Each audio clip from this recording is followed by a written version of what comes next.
"You don't belong at this table. Get out." The words were not whispered. They were spat, each syllable a shard of glass aimed to cut. They sliced through the clinking of crystal and the low hum of a string quartet, creating a vacuum of silence in their wake. The air in the grand ballroom of the Astoria crackled, suddenly thin and cold. Heads swiveled. Laughter died in throats. And then came another sound, a high, brittle laugh, engineered for maximum sting. Serafina Sterling, draped in a gown the color of fresh blood, leaned over the back of a gilded chair, a malicious smirk twisting her perfect lips. In her manicured hand, a heavy crystal glass swirled with a dark Bordeaux. Without a flicker of hesitation, she inverted it. A crimson cascade, a waterfall of expensive venom, caught the light of the 1,000-crystal chandelier before crashing down upon the head of the woman seated below. It wasn't a splash. It was a deluge. It saturated the intricate braids of the woman's hair, flowing over her scalp in rivulets, dripping past her temples, tracing a path down her jawline, and staining the vibrant saffron of her dress in dark, ugly blossoms of purple. The sound of liquid meeting fabric, of wine soaking into silk, was obscenely loud in the sudden cavernous silence of the ballroom. A collective gasp rippled through the onlookers. A few nervous, muffled laughs sputtered and died. And then, like a field of metallic flowers blooming in the dark, dozens of phones rose into the air, their lenses hungry, their sensors primed for scandal. The wife of a shipping magnate pressed a hand to her mouth, her diamonds glittering against her horrified expression. Across the room, a clique of young trust fund heirs in bespoke suits leaned back, their faces alight with the smug grin of men being treated to an entertainment their immense wealth could never ordinarily buy. Serafina threw her head back and laughed again, a sound of pure, unadulterated triumph. She was basking in the attention, drinking it in. "There, that's much better," she announced, her voice a trumpet of arrogance. "Saffron was never your color, darling. Red suits you so much more." She dangled the now empty glass from 2 fingers, tilting it this way and that, a trophy from a battle she believed she had just won. On cue, some of the guests laughed along with her. A few even offered a weak, polite smattering of applause. The message was brutally clear to everyone present. This was a dominance play, a public execution of dignity.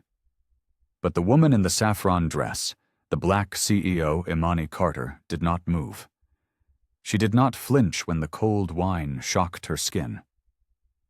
She did not recoil. She did not utter a sound. She did not wipe away the sticky liquid that was now dripping from her chin onto the pristine white linen of the tablecloth. She simply sat, her posture perfect, her hands resting on the table, a portrait of impossible, defiant calm. Then her eyes lifted.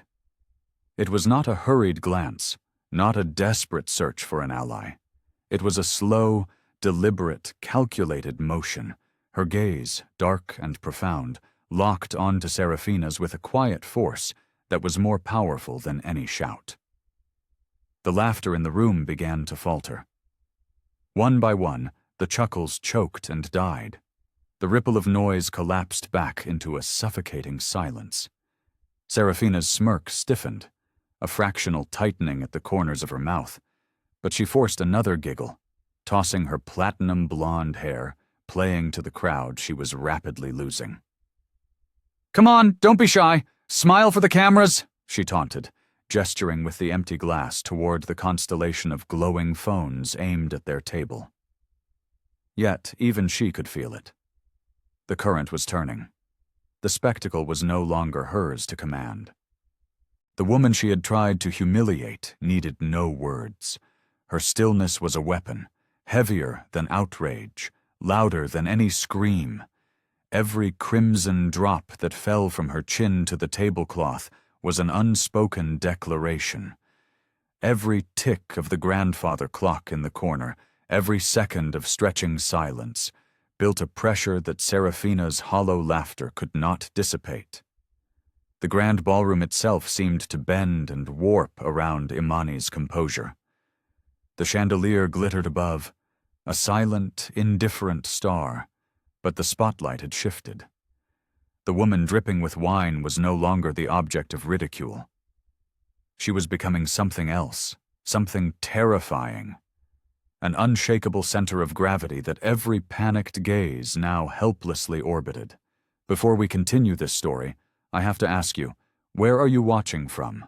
Drop your city, your state, your country in the comments below. And if you believe in the power of dignity, if you believe that justice is coming for those who abuse their power, hit that like button and subscribe to this channel. Stories like this need to be told, and we're grateful you're here to witness it. Now, let's get back to the ballroom. The hush did not last. It couldn't. The tension was too thick. It fractured, and whispers began to coil through the room like smoke. A woman dripping in pearls leaned toward her husband, her diamonds catching the light as she muttered behind her hand.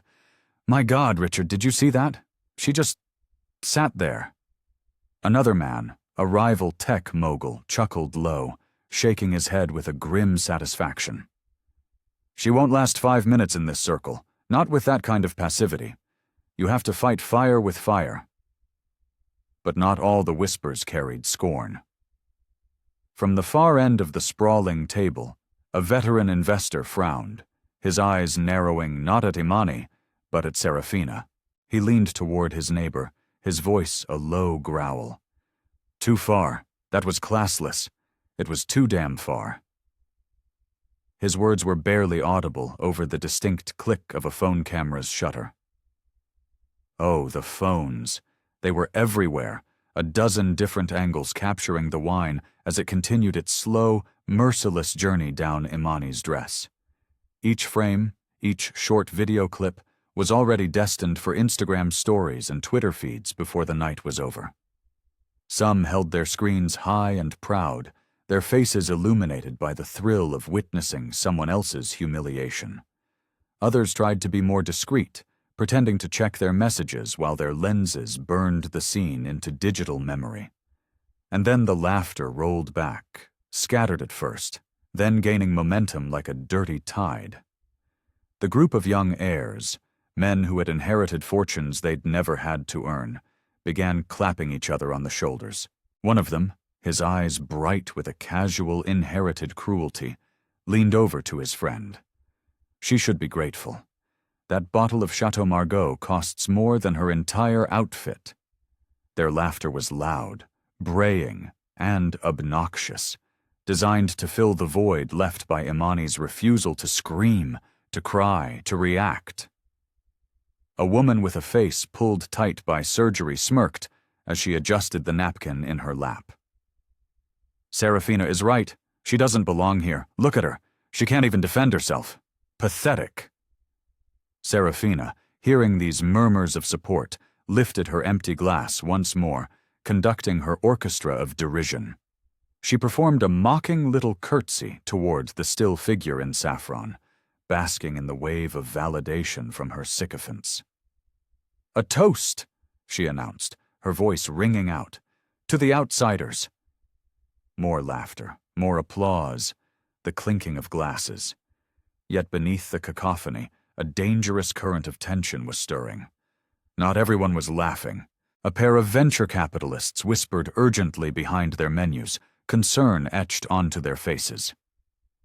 "She's the CEO of Nexus Innovations, isn't she? The one Sterling Industries just lost that defense contract to?" The other man nodded grimly, his eyes darting toward the woman drenched in wine. "The very same. This isn't a party squabble. This is a multi-billion-dollar tantrum." Their amusement had curdled into raw, stomach-churning worry. They knew what was at stake, even if the drunken heiress in red did not. Meanwhile, Imani remained motionless. Her silence was becoming its own performance, a mirror reflecting the ugliness of the crowd back at them. The louder they jeered, the more her composure magnified their barbarism. One of the younger guests, the one who had filmed so eagerly just moments before, slowly lowered his phone. A sudden, unexpected wave of discomfort washed over him. He slipped the phone into his pocket and found himself staring intently at his own wine glass, unable to watch any longer. A woman beside him frowned, her laughter faltering as she watched the still figure, wine-soaked but unbroken. Something about the scene no longer felt entertaining. It felt dangerous. It felt like the prelude to an execution, but no one was sure who was standing on the gallows. Serafina, oblivious, blew a kiss toward her audience of cameras. "Remember this night, everyone," she shouted, spinning theatrically in her blood-red dress. "This is what happens when you sit where you don't belong."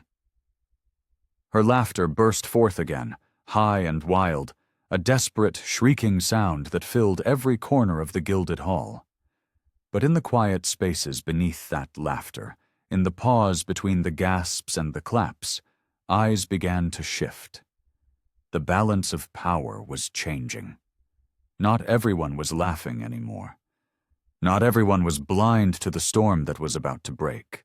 And at the center of it all, wine dripping steadily from saffron silk to the cold marble floor, Imani Carter waited.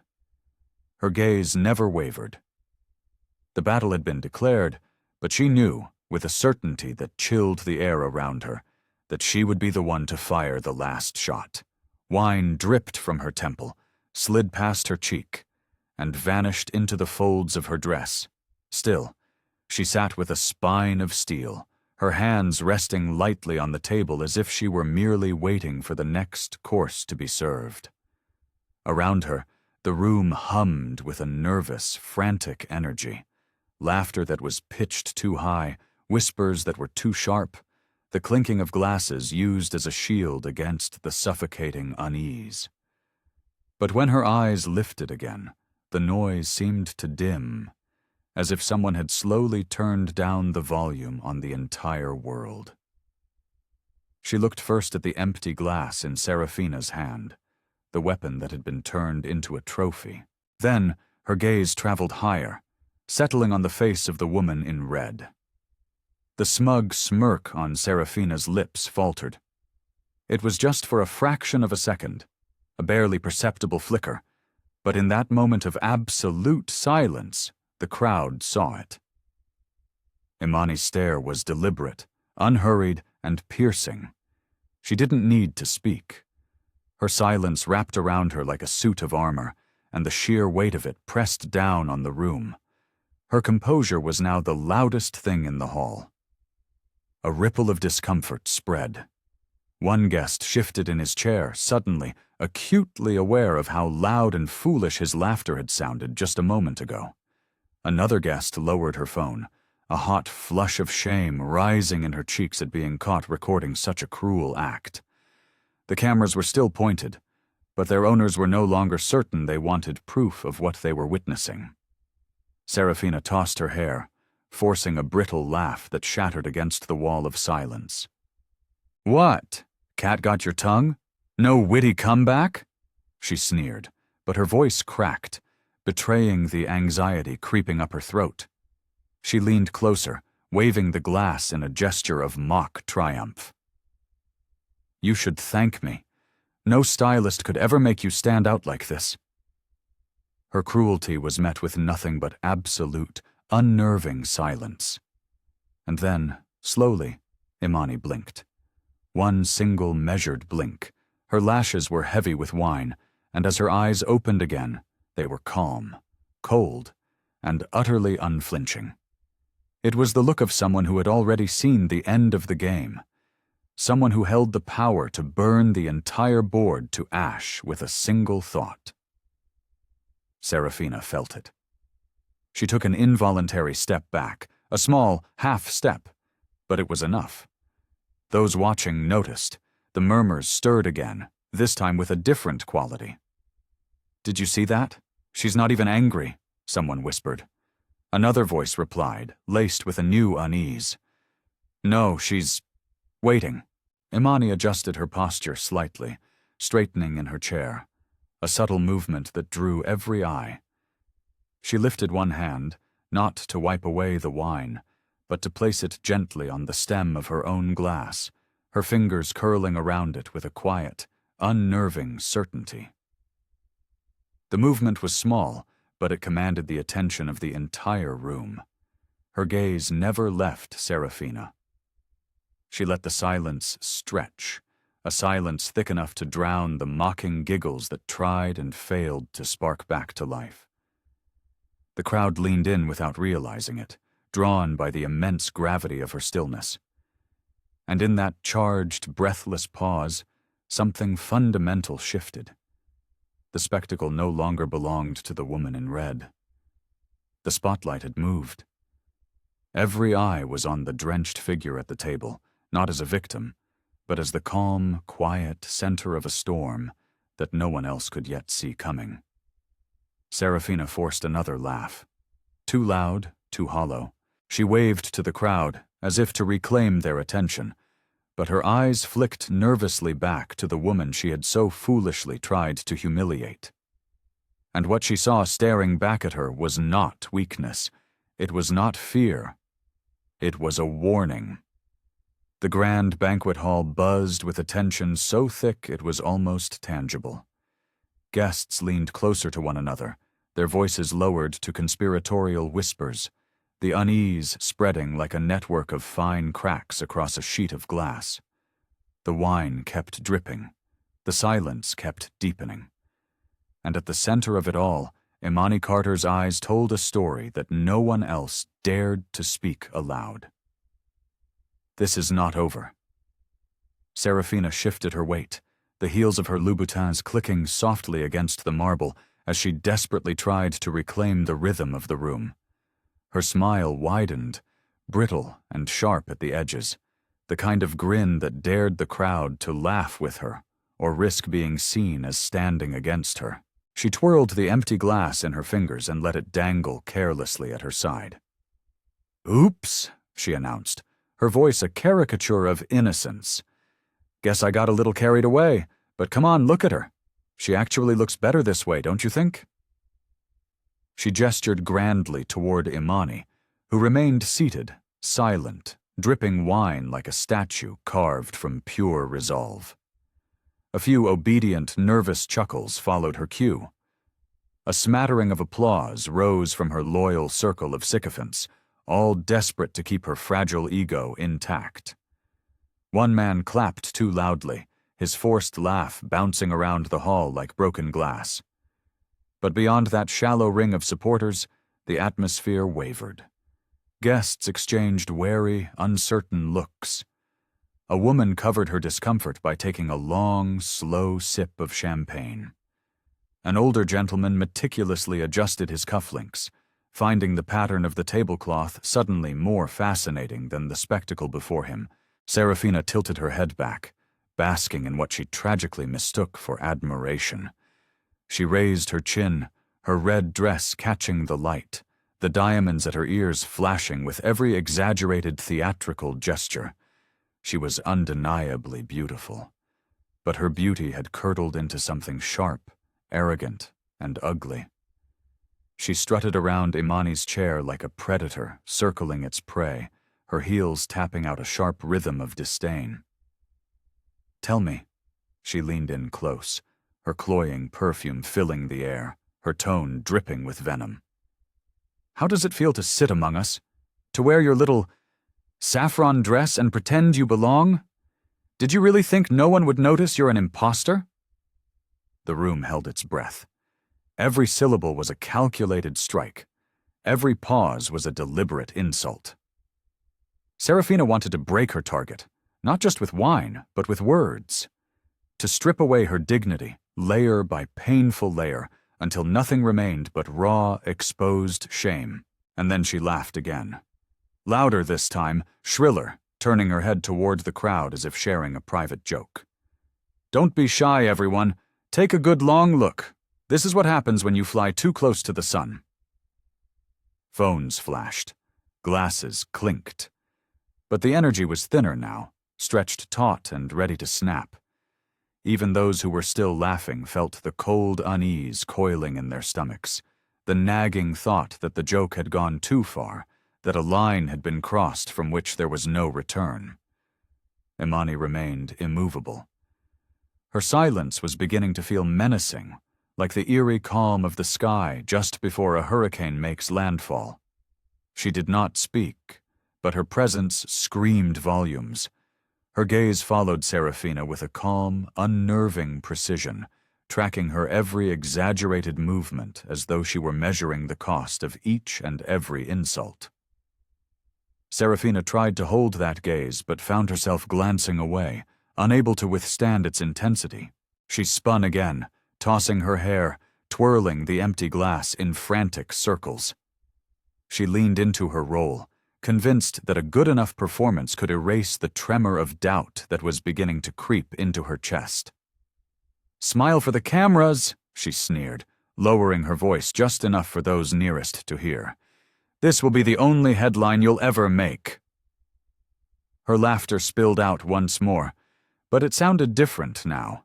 Thinner, desperate, fighting against the heavy, judgmental silence that was pressing back from the woman she had tried, and failed, to destroy. And across the table, across the hall, people began to see it. This cruel, pathetic show was no longer amusing. It was unraveling. Serafina Sterling didn't know it yet, but the moment she poured that wine, she had lit a very long fuse. And the woman she had so casually mocked was the one holding the match. The laughter spread again, though it was thinner this time, forced and bubbly like champagne that had gone flat. A handful of guests, eager to stay on the side of money and power, clapped their hands against the table, trying to keep the vicious mood alive. Their voices rose in shallow, predictable agreement. "That's right," one young man barked from the far end of the table, his diamond cufflinks catching the light as he raised his glass in a mock toast. "Outsiders should know their place." His words drew a ripple of uneasy, half-hearted chuckles. Another, emboldened by the first, leaned back in his chair and spoke louder than he intended. "If she wants to play with the giants, she better learn how to take a joke." His friends laughed too loudly, their voices cracking with the effort of trying to prove they belonged to the same exclusive circle of cruelty. Serafina soaked it all in. She turned to them, grinning, her arms spread wide as if she were embracing the entire room. "See? They understand," she declared, her voice dripping with self-satisfaction. She basked in their attention, twirling her glass like a royal scepter.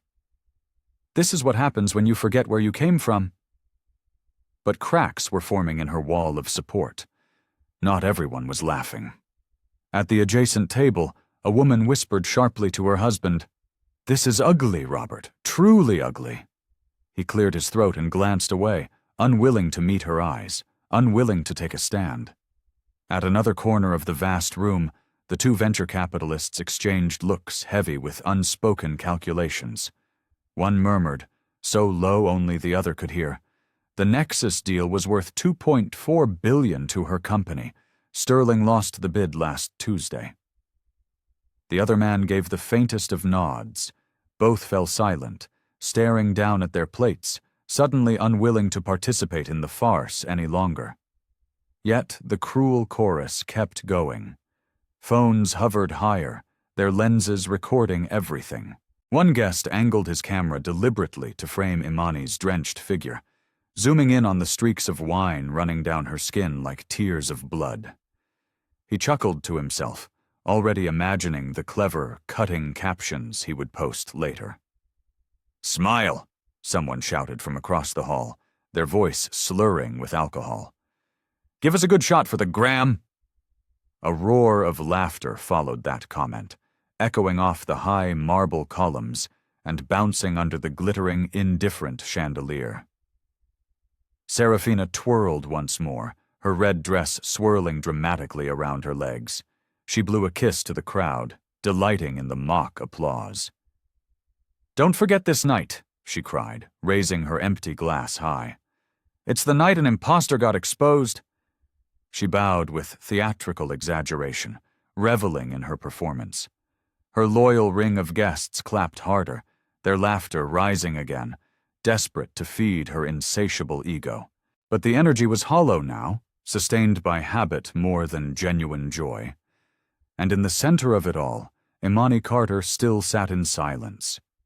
Her stillness only magnified the cruelty around her, reflecting every laugh and every jeer back onto those who had given it a voice. One guest finally noticed. He lowered his phone slowly, shamefaced, and slipped it into his pocket, his eyes flicking guiltily toward the floor. A woman near him stopped laughing mid-breath, covering her mouth as if suddenly ashamed of the sound she had just made. The balance was shifting, subtly but undeniably. Serafina, too intoxicated by her own bravado, didn't see it. She bowed again, her blonde hair cascading over her shoulders, her laughter high and shrill. "This is who she is!" she shouted, pointing dramatically at the soaked woman at the table. "And this is all she'll ever be." The applause answered her, but it was softer this time, scattered, uncertain. The spell was breaking, yet Serafina only smiled wider, blind to the silence that was growing in the spaces between the laughs. She believed, with every fiber of her being, that she was winning.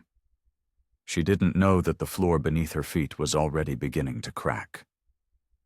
The wine dripped slower now, dark stains spreading across the saffron fabric like a creeping blight. But Imani Carter did not move.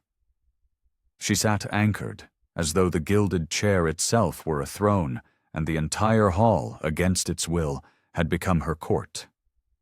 Her silence was not surrender. It was a calculation. In the quiet, orderly fortress of her mind, the scene replayed on a different screen. The signatures scrolling across legal documents that very morning. The press release, drafted and approved but not yet published. The numbers, the cold, hard numbers that stretched into the billions. 2.4 billion, to be exact. A landmark partnership, celebrated in boardrooms just hours earlier as unshakable.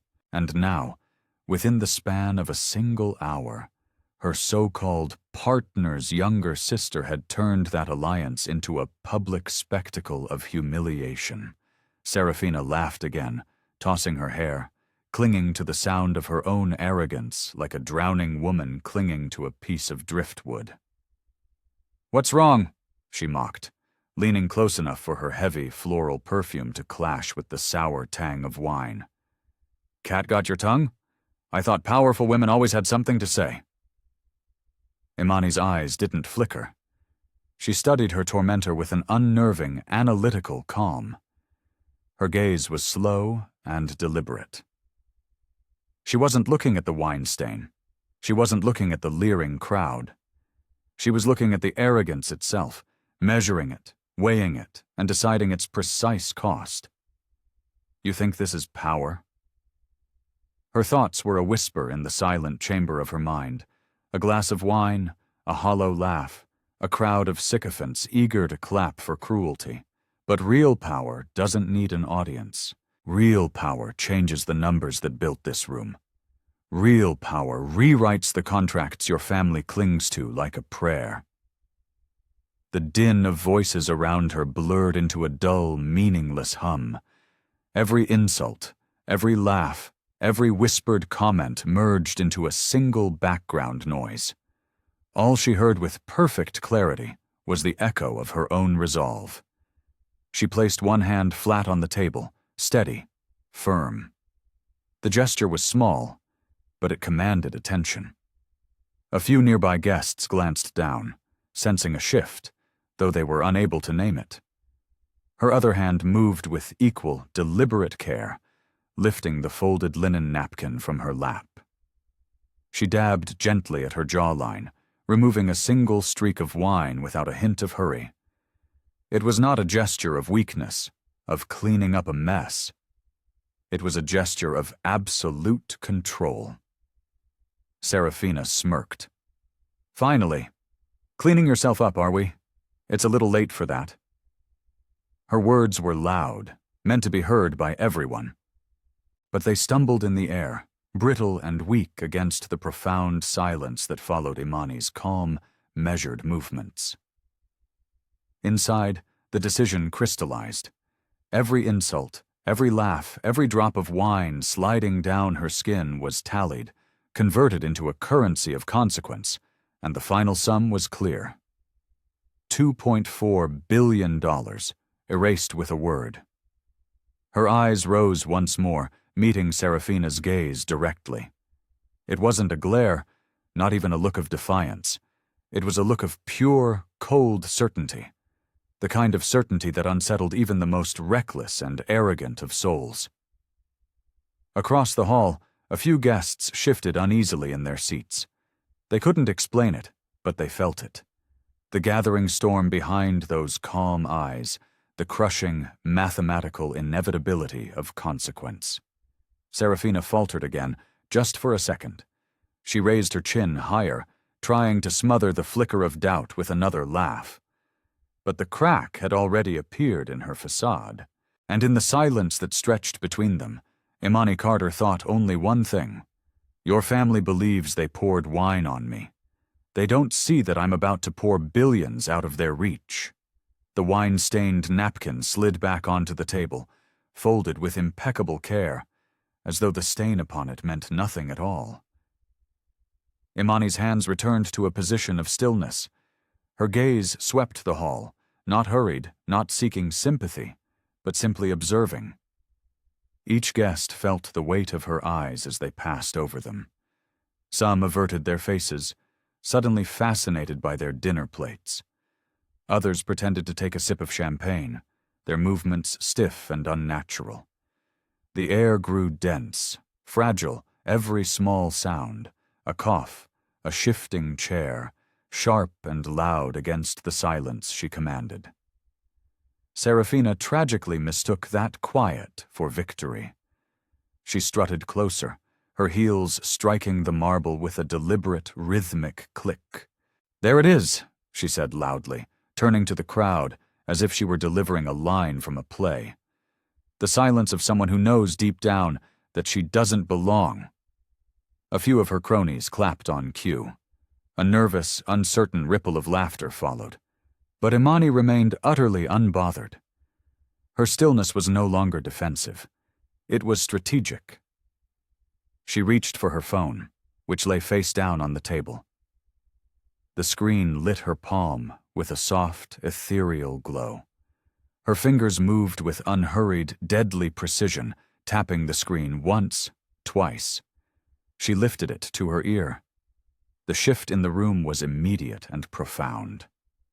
The crowd leaned in, their curiosity piqued. Serafina tilted her head, a smirk playing on her lips. "Oh, look! She's calling for help. Maybe her driver can bring her a towel." Her words were sharp, but her voice was a little too quick, a little too eager to fill the suddenly charged space. Imani's tone, when it came, was nothing like Serafina's shrill theatrics. It was calm, cold, and quiet, yet each syllable dropped like iron into the silence. "Execute Protocol 0, she said, "effective immediately." A hush fell over the room, heavier and more absolute than before. The grand hall seemed to contract, the very air pressing inward on the eardrums of everyone present. Even the string quartet in the corner stumbled, their bows faltering against the strings. Conversations froze mid-whisper. Eyes widened, glances darted from person to person. She ended the call without flourish, setting the phone down beside her plate as though it were nothing more than a dinner knife. Then she folded her hands once more, her posture steady, her eyes fixed forward. Serafina blinked, her laugh caught in her throat. "What did she say?" she asked, forcing another chuckle, but it rang completely hollow. No one answered her. The crowd's focus had shifted entirely. They no longer looked at the woman in red. Their eyes, wide with a dawning sense of dread and awe, were clinging to the drenched figure at the table. The one who had spoken just 5 words, yet had somehow shifted the tectonic plates of power beneath the entire city. A man at the far end of the table pulled out his own phone, his thumb scrolling frantically, his face drained of all color. He nudged his neighbor, whispering urgently, his voice trembling.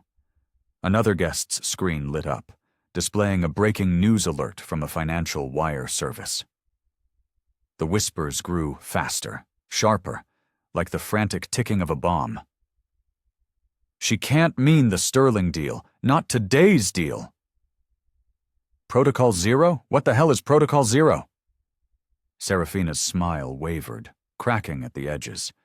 She tried to wave her empty glass again, to command their attention. "She's bluffing," she scoffed, but her eyes flickered around the room, betraying a rising tide of doubt. Imani said nothing more. She didn't need to. Her silence was louder than any declaration. The colossal weight of what she had just done began to settle across the hall, like volcanic ash after an eruption. Serafina laughed one last time. It was a loud, strained, desperate sound. But fewer people joined in this time. Her performance was unraveling, and she was the only one who didn't realize how completely, how irrevocably, she had lost control. At the center of it all, soaked in wine, yet utterly untouchable, Imani Carter sat in perfect composure, her silence now a verdict. The seconds stretched into an eternity, every eye in the room darting between the immovable woman in saffron and the rapidly crumbling heiress in red.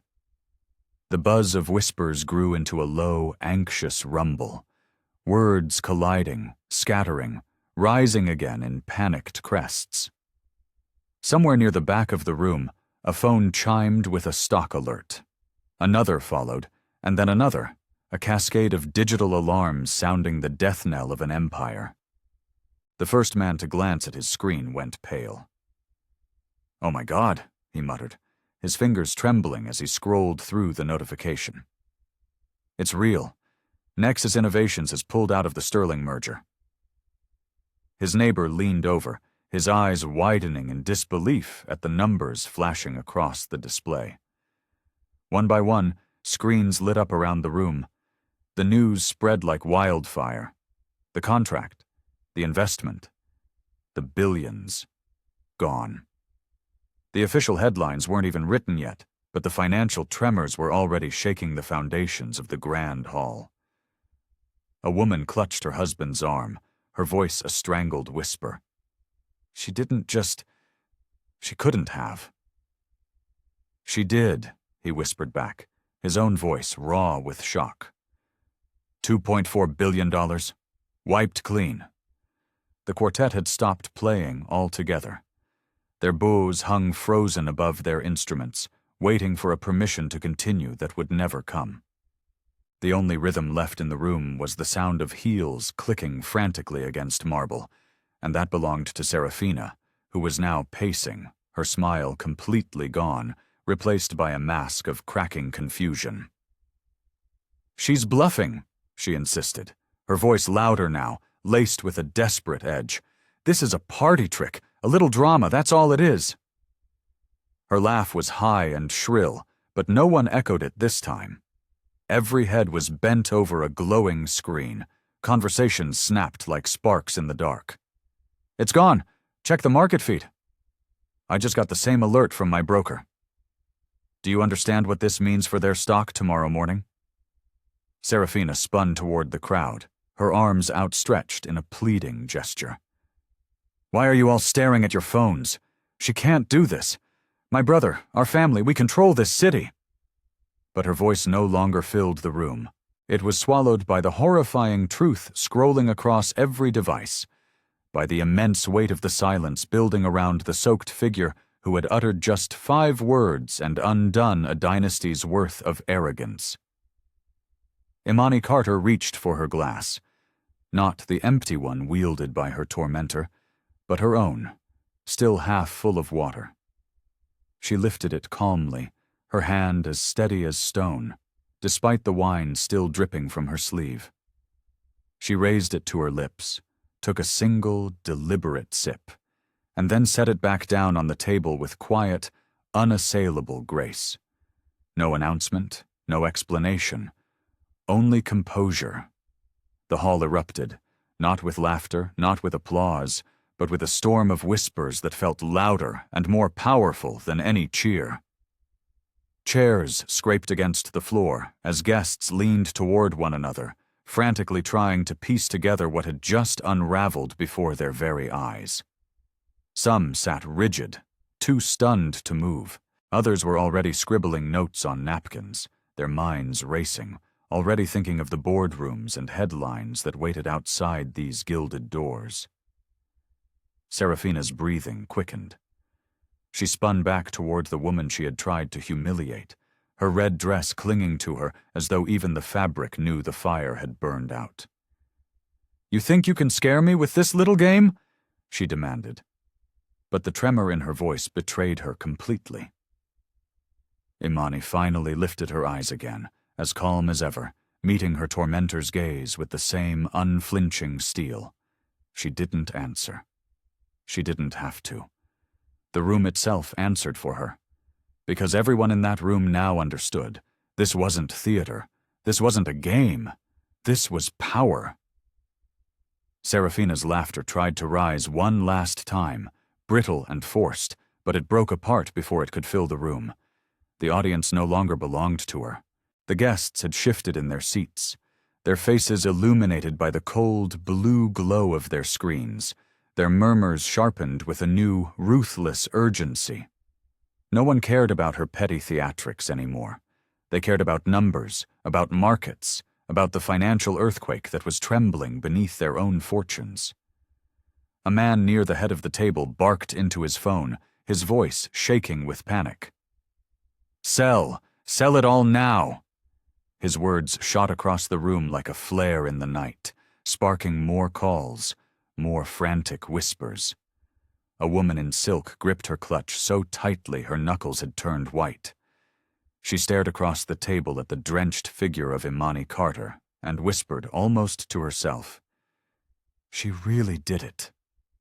Serafina spun on her heels, her red dress fanning out dramatically, as if sheer movement could somehow pull the spotlight back to her. "Don't listen to her," she shouted, but her words rang hollow, swallowed whole by the rising storm of financial panic. "She can't. She doesn't have that kind of power. My brother, our family." But the crowd wasn't listening to her anymore. They had seen enough. They had heard enough. The profound, unshakable silence of Imani Carter had spoken far louder than her rival's shrill, pathetic protests. Imani, still seated, adjusted her posture with an effortless, regal grace. She placed her hands flat against the linen of the tablecloth, her fingers relaxed, her eyes scanning the hall as though she were a general surveying her own battlefield after a decisive victory. The dark stains on her saffron dress glistened in the chandelier light, but they no longer looked like marks of humiliation. They looked like battle scars. They looked like a crown painted in blood. One guest dared to speak the truth aloud. "She owns the floor now." His voice was low, but heads around him nodded in solemn agreement. It was undeniable. Serafina's mask of arrogance finally cracked and fell away, revealing the terrified child beneath. She turned back toward Imani, her voice trembling with the full weight of her fury. "Do you have any idea who I am?" she spat, her words brittle with disbelief. "Do you know what family I come from?" Imani lifted her gaze, unhurried. For the first time since the assault, she spoke again. Her tone was calm, clear, and cut through the air like a surgeon's scalpel. "I don't need to know who you are," she said. "What matters is who you'll be after tonight." The line fell with the weight of a guillotine blade across the banquet hall. Guests exhaled sharply. Some gasped. Others nodded slowly, as though they had been waiting for her to speak those very words. The statement was measured, not loud, yet it echoed with more power than all of Serafina's earlier screams combined. Serafina staggered a step back, clutching her empty glass so tightly it was a wonder it didn't shatter in her hand. Her eyes betrayed the raw, primal fear she could no longer hide. She tried to laugh it off, to twirl again, but her movements were clumsy, robbed of their earlier confidence. The performance was over, and she knew it. Meanwhile, Imani's silence returned, heavier and more profound than before. She had given them only one sentence, yet it was enough to fracture the entire night into a before and an after. Around the room, guests whispered furiously, their voices weaving a brand new narrative, not of humiliation, but of a brutal, swift reckoning. The wine on Imani's skin glistened like firelight. The entire room seemed to unconsciously bow to her presence. And as she sat there, as still as stone, Serafina Sterling finally realized something she had never believed possible. Her name, her money, her laughter, they had all lost their power. The red-dressed heiress stood frozen, her chest rising and falling too fast, her smirk stretched thin and grotesque across trembling lips. Around her, the banquet no longer resembled a celebration. It felt like a tribunal, and every eye had turned not toward her, the accuser, but toward the woman she had tried to drown in wine. Imani Carter leaned back slightly in her chair.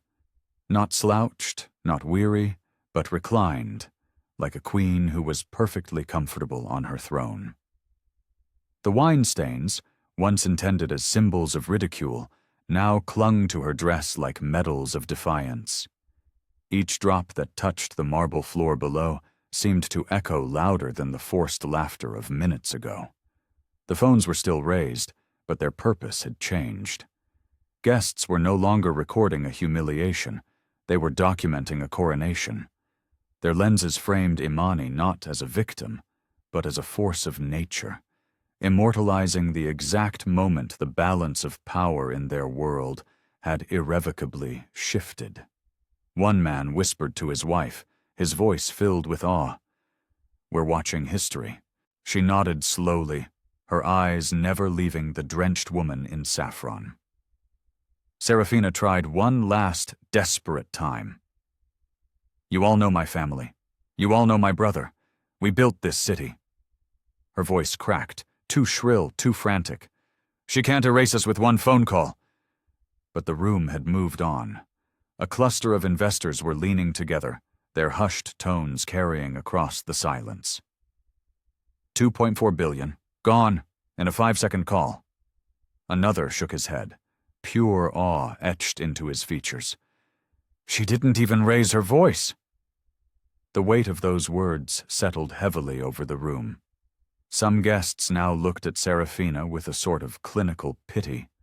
Others looked at her with open contempt. But none looked at her with the reverence and fear she so desperately craved.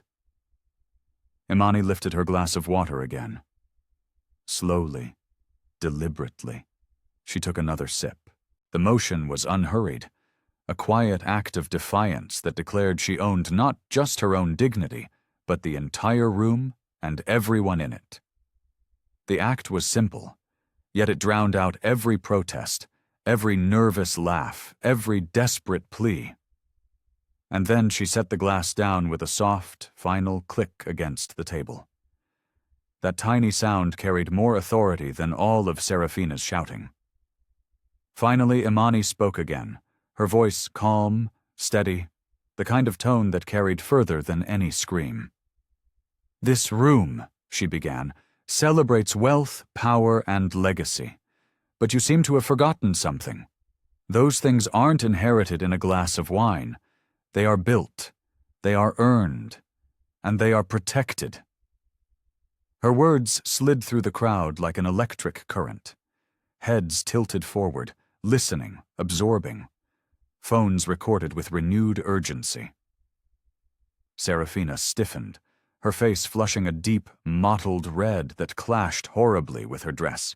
Imani continued, never raising her volume, yet each word struck harder than the last. Tonight you tried to humiliate me, but what you've actually done is remind every single person in this room that true power is not about spectacle. It's about consequence. A silence heavier than marble settled over the hall. Guests sat motionless, waiting, watching, unwilling to miss a single breath of what was to come next. Serafina clutched her empty glass like a shield, her knuckles white, her eyes darting wildly around the room, searching for someone, anyone, to rescue her from the silence that had turned against her. But no one moved. All they saw now was the woman seated in saffron, drenched but unshaken, her calm, formidable presence making the grand hall itself feel as if it had bent to her will. And in that silence, it became terrifyingly clear. Serafina wasn't in control anymore. She was simply standing in the ruins of her own arrogance, while Imani Carter sat, calm and composed, in the unshakable center of power. What a story of strength, dignity, and consequence. What lesson did you take from Imani's actions tonight? Let me know your thoughts and what you would have done in the comments below. Thank you for being here, for watching, and for being part of this community that celebrates stories of justice. If you haven't already, click that subscribe button and turn on notifications for more stories that matter.